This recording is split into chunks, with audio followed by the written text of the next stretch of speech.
The storm had felt like a rumor all day, but now, the sky was delivering. For a second, like a knife catching a glint of light and refracting it in multitude, everything gleamed white. The lightning split the whole sky in half, and in that moment, it was brighter than daylight. The tops of the gravestones seemed to pulse like strobe lights in a nightclub before blackness settled them down again. She was kneeling in front of her sister's grave. She came here often, after all, that's what a mourning sister did, but she felt better coming at night. Shrouded in darkness, she could be herself, and she could feel what she wanted to, which, sometimes, was nothing. A cavernous, echoey space of emptiness. Perhaps there was a bit of pride if she were being honest. Along with a genuine sense of connection, even though her sister was nothing more than a skeleton 6 feet under. Funny, how it took death to rekindle a connection that hadn't existed since the womb. Either way, the emotions weren't appropriate for daytime mourning. The lightning seemed suitable for tonight. It was the anniversary of her sister's death. And it lit something up inside of her too, a dark part of her that she didn't always feel comfortable touching. In the dynamic moment when everything became bright, she leaned forward and put her lips on the cold stone. She was certain that whatever plane of existence her sister lived on her head was exploding at this artificial expression of tenderness. It wasn't totally artificial. It really wasn't. It was just that, in life, they were polar opposites. Good and bad. Angel and devil. Black and white. They were identical, but no one would ever mistake one for the other. And yet, the thought that had hung out in her mind for the past year said otherwise. They were not so different. Their mother, Paige, when Paige, would have told you there was something wrong with Madeline right from the start. Her daughters were identical twins, but the resemblance was purely physical. Madeline had been a difficult baby from day one. She was one who cried nonstop, who refused to nurse. When Paige would finally get her settled and carefully place her down, she rarely got as far as the nursery door before Madeline's blood-curdling cries began again, often waking Erica as well. Paige would want to sob on the floor, she was so absolutely depleted. Madeline was an infant who made Paige understand why shaken baby syndrome was a thing. As a toddler, Paige would tell you that Madeline fine-tuned her mean streak. Paige could not take her eyes off her for even a second, for fear she would push Erica down the stairs, or pinch her so hard a purple welt would instantly appear. Erica, by contrast, was sweet as pie, and Paige thanked God every day for that. Didn't think she could have handled 2 demon babies, which is how she thought of Madeline. At night, she begged God to forgive her. What kind of mother hated her child? Oh, she loved her, she loved them both. But she detested Madeline. She wished for her mother or sister to offer to take Madeline for a weekend, even a day, but that never happened. Erica, though.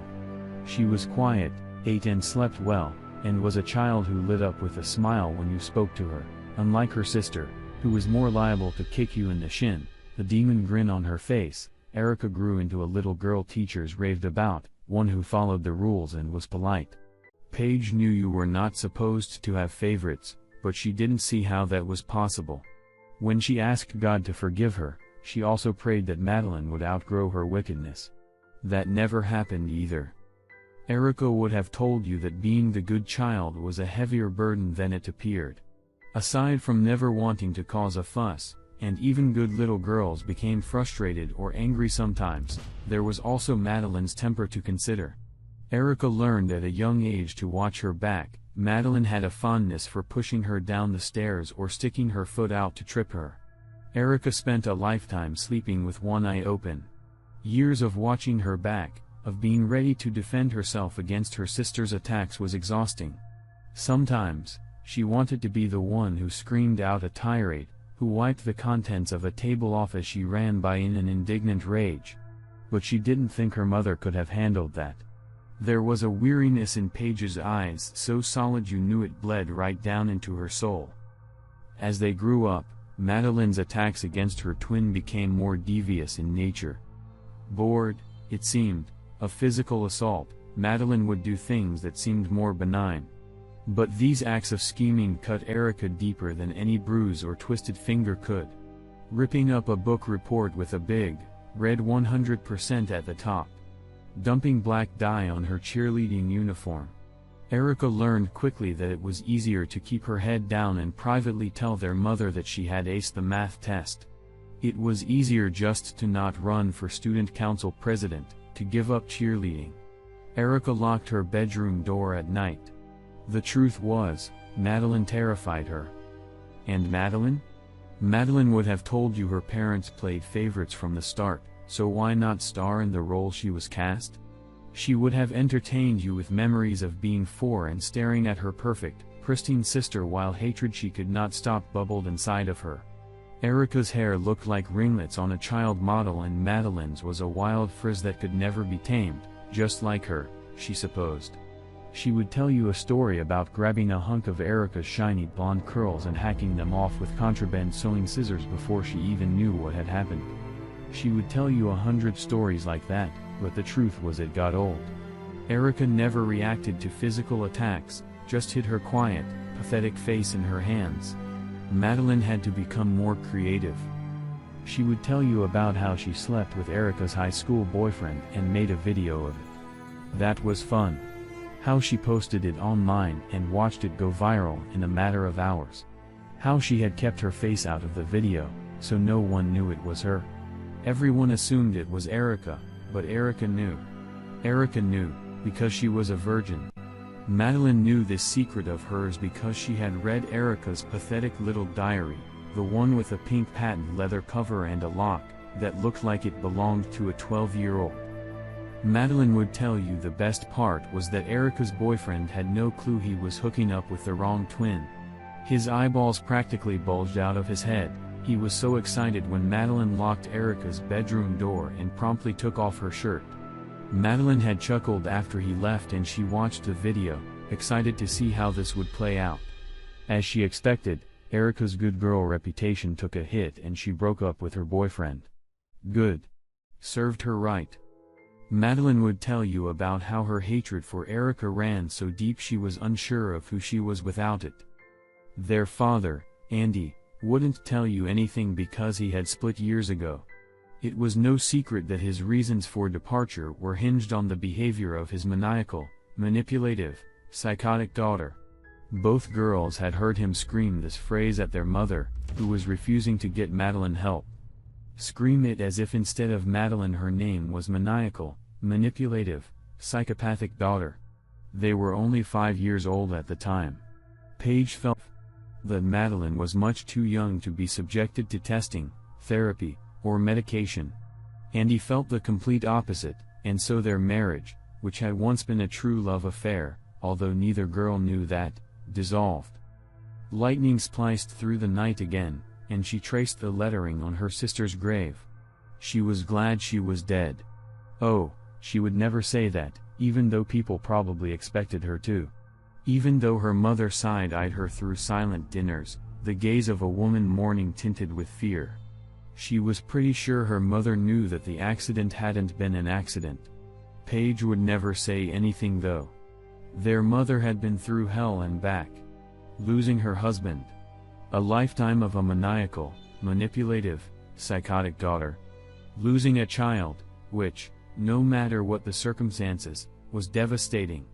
Paige was withered up, spent. Her movement like, as if she had died alongside her daughter. It hadn't been murder or anything like that. There was nothing premeditated, in that sense, it really was an accident. But it felt as if the universe had offered up an opportunity. Like a giant hand had reached down from the sky and said, "Here. Take her out. End all your problems." It was a beautiful October day. They had driven home from school in stony silence. The fallout of Erica's boyfriend's betrayal was still a fresh wound. She had parked the car and was gathering her things and then realized she needed to move it to the street. Their mother wasn't home yet, and she would need access to the garage. She threw it into reverse and immediately felt a dull thud, a heavy tap. Instinctively, she slammed on the brakes. And then, she let them up. She let the car roll backwards, feeling the satisfying rocking as it ran right over her sister and accomplished what she dreamt of so many times. It was shocking, both what had happened and the sense of peace that she felt about it. Of course, the aftermath wasn't pretty, particularly the immediate aftermath. She had always felt that she had a strong stomach, but seeing the remains of her twin's face, identical to hers, in smithereens on the driveway was enough to make her vomit before she even dialed 911. Paige's primal scream when she showed up moments later, ambulances already surrounding the house. Okay, she did feel bad about that. Whatever you could say about Paige hating Madeline, she couldn't help but feel empathy for her own mother. Then there had been the funeral. The abysmally low number of people in attendance, it wasn't hard to figure out why. What would they say? Sorry for your loss? The awkward and uncomfortable appearance of her father, who patted her shoulder like she was a horse in a stable, a horse he was a little bit wary of. He barely spoke to her, only stared at the casket. She swore she saw tears dripping. Before he left all those years ago, their father had made it no secret that Erica was his favorite. Paige, at that time, was still trying to perpetuate the notion that she loved her daughters equally, but Andy had little patience for that. Erica was the one he played with, the one he took along for Sunday errands, the one whose ears he pulled quarters from in an embarrassing dad joke way.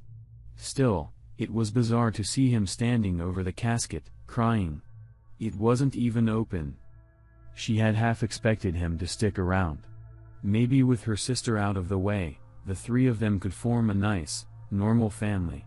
She was nearly 18, but she still fantasized about the life she could have had if it hadn't been so streaked with all the hatred. A mom and a dad who loved each other and adored her, and that was it. The first time, no sister. She could picture her whole future, Christmas dinners with the three of them together. Her wedding day, with both parents walking her down the aisle together. A happy life. But that was not to be. Andy split faster than he had the first time.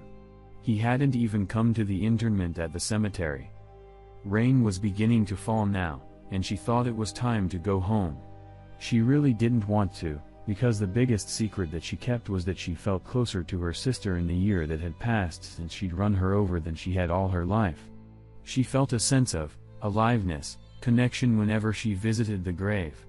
Sometimes, she was almost a bit regretful. Maybe that connection meant that some way, somehow, they could have overcome their differences. Maybe her sister had just been playing the role she was cast in, after all. Or maybe it meant they were not so different after all. As the rain began harder, Erica traced her fingers through Madeline's name. It was a ritual she did each time she said goodbye. She traced the name, she whispered it into the darkness, and she leaned over and kissed the chilled, wet stone once more before standing up. It was funny. If it had been the other way around, if Madeline had crushed Erica with her car, everyone would have assumed it was on purpose. But Erica? No one would ever suspect that she'd had a moment to think, a moment when she could have stopped the trajectory of what was about to happen. And if they did suspect that moment existed, they would never guess that Erica would have taken her foot off the brake purposefully, intently. Not Erica, who volunteered at the homeless shelter and dutifully rinsed her toothpaste down the sink and never had a bad word to say about anyone, even her maniacal, manipulative, psychotic sister. No one would ever know. And there was a sense of peace now. At least she didn't have to watch her back all the time, always wondering what Madeline was up to. The space gave Erica time to think about things. The amount of energy that had been spent managing, deflecting, and watching out for Madeline's hatred was mind-boggling. Without her there was a lot of space. Maybe that was why she liked the way she felt when she visited the cemetery. It was familiar. Erica leaned over and kissed the gravestone one last time. She felt that jolt of electricity coursing through her, that piece of evil that seemed to come from Madeline. She had always understood Madeline's hatred because she felt the same way. She had just never done anything about it. At least until the day of the accident. No, they were not so different, were they? As Erica turned to leave, another bolt of lightning bent the sky white and purple. Just at that moment, She swore she saw a hand reach out of the ground, grab her ankle and yank her. When the darkness enveloped her again, she saw she had only tripped over her own 2 feet. There was nothing there. No hand sticking out of the ground, no ruptured earth. Still, Erica was shaken. She scurried out of the cemetery, her heart pounding in a way it hadn't in a whole year. The entire time, she continued to look over her shoulder, expecting to see Madeline. She swore she heard her chortling behind her, but as she reached her car, she realized it was only the thunder. She thought about the day recently, when she tripped heading down the front steps of the house, how she'd sworn she felt a hand shove her from behind. There was no one there though, and she had chalked it up to needing her morning coffee more than she realized. Now though, Erica wondered. Wouldn't that be just like the maniacal, manipulative, psychotic Madeline to be able to cause trouble from beyond the grave? She quickly shook her head, as if to clear that thought away. This was just PTSD from years of abuse, leftover trauma from what she'd done. It was not Madeline. As she threw the car in reverse to turn around and hightail out of the cemetery, she remembered that day in all of its vividness, and she knew she'd done the right thing. There was only so much Madeline could do anymore, being dead and all. Erica was glad she was dead. She was glad she was the one who made it happen. Madeline wasn't the only one who was maniacal, manipulative, psychotic. No, they were not so different, after all.